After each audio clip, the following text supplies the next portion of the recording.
Let's get started, shall we? The reason the environment's trying to keep us out of shape comes down to multiple reasons. And the common misconception is that all these people that are out of shape are just lazy nowadays. That's just not true. You know that one friend that you have that you go over to their house and they do their own grocery shopping so that they have a cabinet or pantry full of all these snacks, and no matter what, they're gaining a little bit of weight. And you don't really think to see why, but it's because of the environment they keep themselves in. Now, that's only one of the points I want to touch up on, but there's a lot more coming along. But think of how often they snack because their stress release response is to snack instead of do something more healthy than take a walk, go get some exercise. It's just really, it comes down to habit building, but I talked about that in my last video. So if you really want to dive deep into building good habits that help you lose body fat, I suggest you go watch the last video because I dug deep on that. It's about a 26-minute video. It's going to give you everything you need, the habits, the mentality, the discipline, everything that you're going to need, because it does not come down to just motivation, discipline. It comes down to a lot more things, a lot more habits that will actually help you build that. But a lot of what comes down to that is the environment that you keep yourself in. And not only that, the environment you're forced to keep yourself in, because we don't always have a choice. Whenever you walk into a supermarket or a grocery store, the first thing that you see is what? I'm going to let you think for a second. It's all the junk food, the donuts, the pastries. I know you know what I'm talking about because every single supermarket is set up like this. Not every single one of them. There is one back at my old grocery store that I would go to that has fruit and good selections of food that's set out. But for the most part, it's a lot of the just junk, empty calories. But as soon as you walk into that store, that's what you see. So that's ultimately what you're thinking you're going to buy.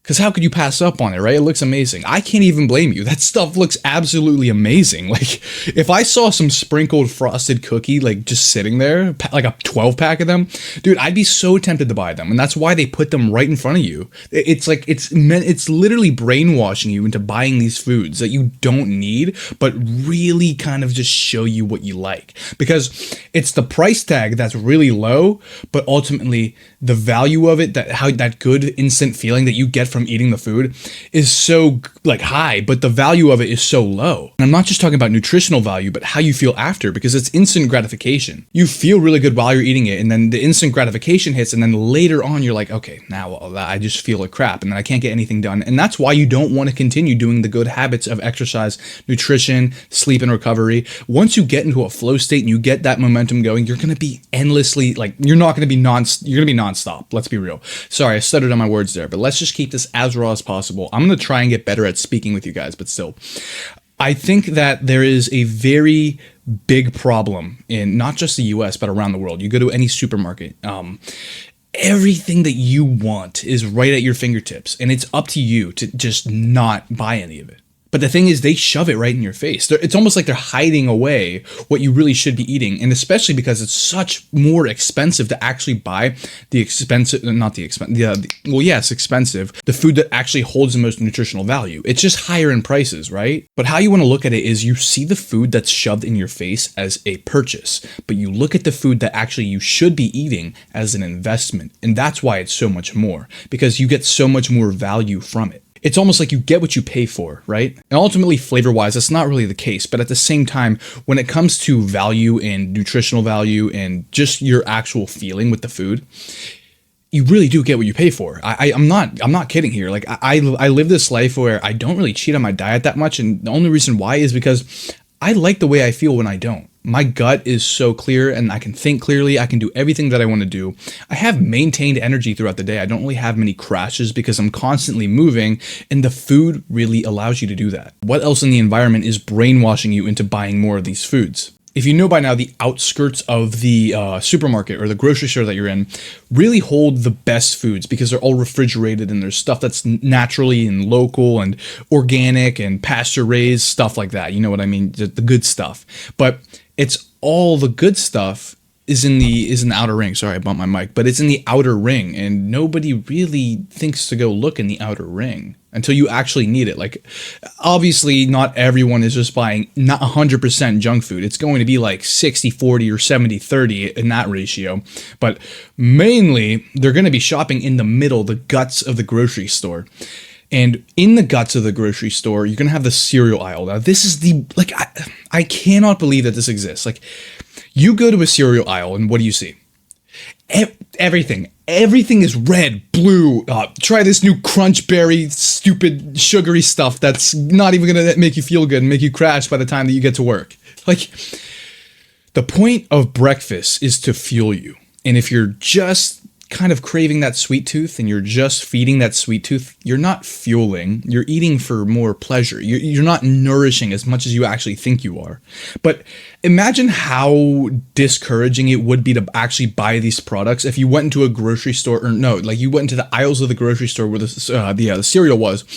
The boxes were all like gray or white or black, and they just said, cornflakes or something like. I got this from a different video. Like, if it seems like I'm copying, it's because I got this idea from a different video, and it's just so it stuck with me mentally because, oh my god, you ever go onto these media platforms and you just see like the green thumbnails of someone who's like highly edited in the thumbnail saying, how to do this in 10 minutes, and they're just like jumping out at you. I genuinely just think the supermarket version of that is the cereal boxes.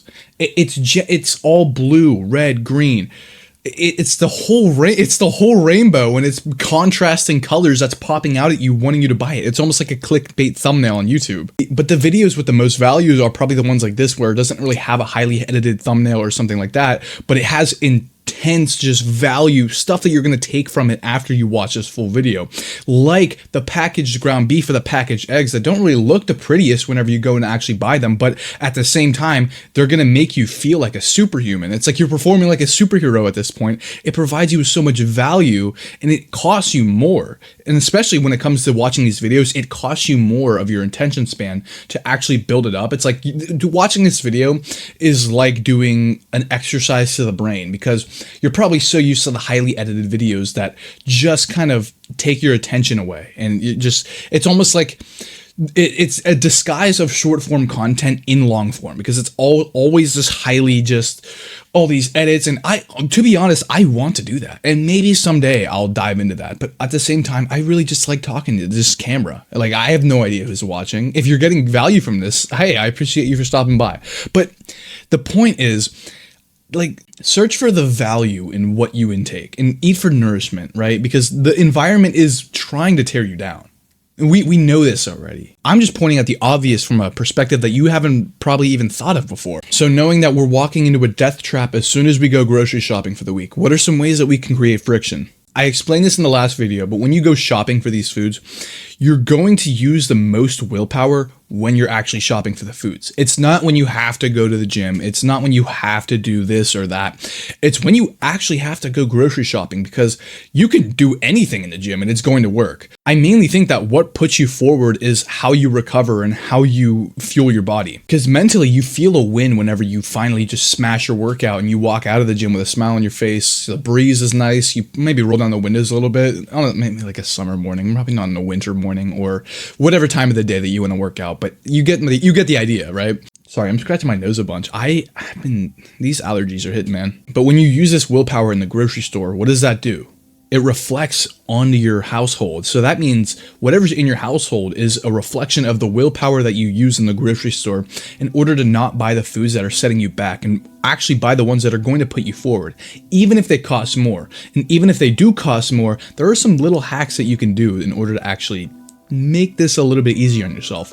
One that I do is I go buy eggs by the 60 pack, and that's like $13. And even if they're not the highest quality eggs, dude, that is a gold mine for us. That, like, if we are struggling financially to actually buy the foods, 60 eggs for $13, no matter the quality, that is a gold mine for us. Like, I take advantage of that every day, and I feel just fine.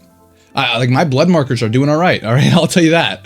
And I don't want you to worry about the cholesterol in the eggs either, because if you're eating eggs and you're actually moving and you're active, it's not going to negatively affect your cholesterol levels. That is, if you're eating a highly processed food diet and you're not moving as much, your cholesterol levels should expectedly go up, your LDL at least, which is the bad cholesterol. But having that pantry full of just good food, like even if it's the stuff that's like nuts and fruit and like anything like that, even if it's dried fruit, like I don't really go with dried fruit, right? Like I think it's just so counterintuitive. You could just buy the real fruit. Even the frozen fruit is cheaper, and it gets you more bang. Like, it gets you more bang for your buck. Let's be real. But however, if you're going to stick to these good habits, you need to find something that's going to work for you and something that you enjoy doing. It's not going to be worth it if it's just miserable. So fill up your pantry with snacks that actually benefit you and are going to actually help you push you forward in your life. You want to know what's a lot better than binge eating on every single jar of peanut butter or cookies that you have in the pantry?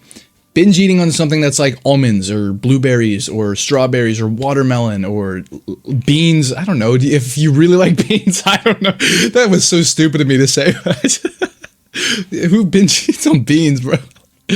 Anyways, but you get my point though. That's the options you have. Like, those are the options you have if you shop like this. Another way that you can create friction though is, let's say that you go to work, right? And your work has a cafeteria that supplies you food, or they have a break room that always has the cake inside of it. Like, I've always had that problem. They would always have this huge cake or a pack of donuts, like, or a pizza party, and they're like, "Here guys, let's go." Yeah.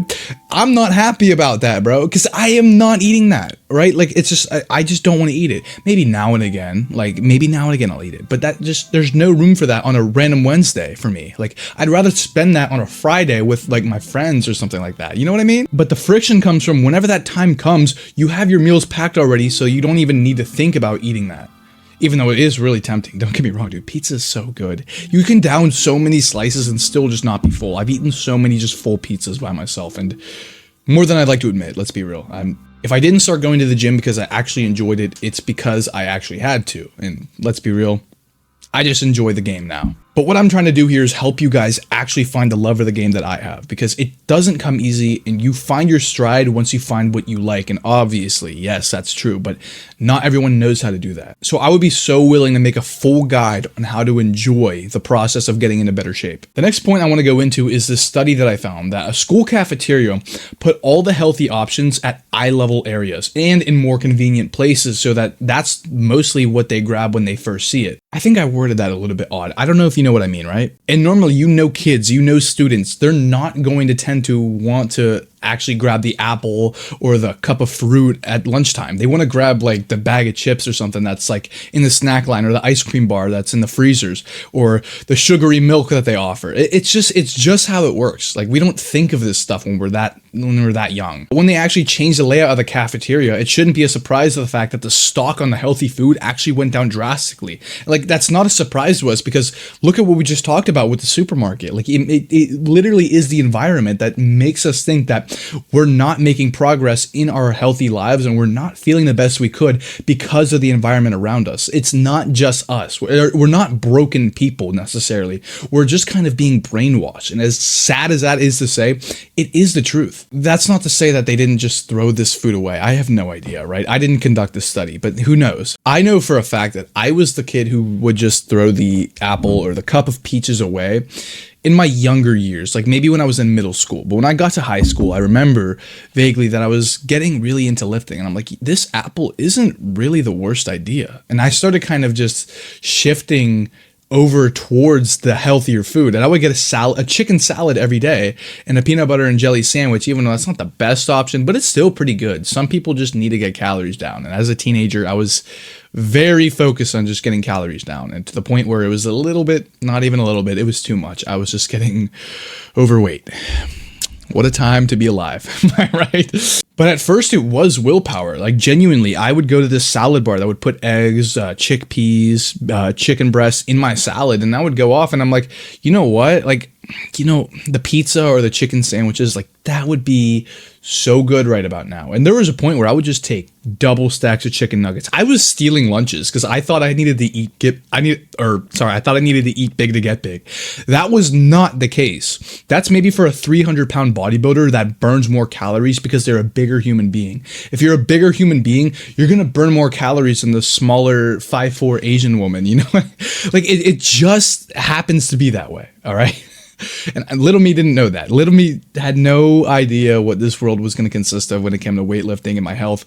All I cared about was mass, and a lot of it was fat. So that's when I shifted the willpower to actually buy these salads. And in that, I started to thin out a little bit, and I was still putting on muscle. And I was like, okay, I see. I kind of like this. But then at that point, after I used the willpower, I didn't really need to be disciplined anymore, because I wanted to eat that. So it would, in a weird way, it would actually be discipline for me to go off plan. Just like if it were be today. Like if I wanted to go off plan, I couldn't even if I wanted to, just because I like the way I feel, the way I eat. And I don't think that's I don't know if I could say the ED word, but I genuinely just like the way I feel. I don't think it's anything unhealthy at all. It's actually a very healthy mental practice because all rate mortality goes up whenever you're doing the things that I'm doing. So I don't think that's unhealthy at all. But if it's like an event, yes, I will indulge a little bit. I don't mind. I'm just going to go on plan the next day. It's not that big of a deal. But it would be more of a discipline for me to go off plan now, just because I have so much momentum built in my life. You got to build that momentum, right? Like that's what we're here for. That's what I'm here for. I'm here to help you build momentum. Real quick before the story ends, I want to tell you this journey I had at the end of my bodybuilding show. So it really is very difficult to rebound from a bodybuilding show. And I told myself I wasn't going to crash diet and binge out like almost every new competitor does. And if you're new to this is so that what happens is, when you compete in a bodybuilding show, your hunger hormones are so out of whack. So you have something called your leptin and your ghrelin. Your ghrelin is the hormone that makes you hungrier and hungrier no matter what. It feels like your stomach's a bottomless pit in a way. And that's kind of what it felt like for me. And it takes a few months, honestly, for it to regulate. And I know that because I'm back at square one again. So what happened was I had to use a lot of willpower in that time because I didn't want to keep binging. Even though I was so hungry, even though I finished eating all my calories, I did end up binging way more than I thought I would. But that doesn't mean that you can't just hop right back on plan. Every time that I did that, I was like, okay, what I'm not going to do is I'm not going to underexert myself tomorrow. That just makes things worse. That just means that you're going to crash even harder within the next few days. That's just how it works, because